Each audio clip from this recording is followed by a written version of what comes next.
Sizə bir belə Hı deyək, hı. hekayə danışım.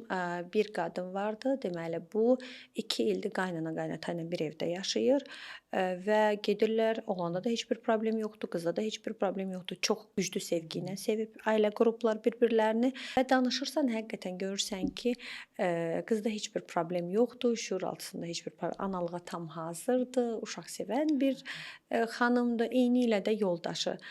Və belə bir çox bir xırda məsləhət gördüm ki, siz evlərinizi ayırın, ayrı evə köçün. Və sadəcə olaraq burada nə təzyiq var idi? Yeni gəlindir və daima qaynana tərəfindən, qaynananın bacıları tərəfindən və yaxud da yaxın çevrə tərəfindən daima o sual var idi, cəmiyyətin təzyiqi. Və o həmin xanım evlərini ayıran ayı, həmin ayı hamilə qaldı. İnandırım sizə. O nə deməkdir? Sonradan belə deyək ki, danışdıranda deyir ki, mən çox rahatlaşdım və anidən heç bir şey düşünmədim, heç bir təzyiqi falan və gözləmədiyim anda artıq boş buraxmışdım hər şeyi. Hı hı. Gözləmədiyim bir anda hamilə qaldım. Azmı eşitmisiniz? Məsəl Yox. üçün deyiblər ki, mən çox gərgin idim, 3 il, 5 il müalicə elədim. Axırda başımı buraxdım Buraxdım. ki, Allahın ümidinə nə vaxt olur olur. Həmin ay və yaxud həmin sonrakı aylar mütləq qalırsan.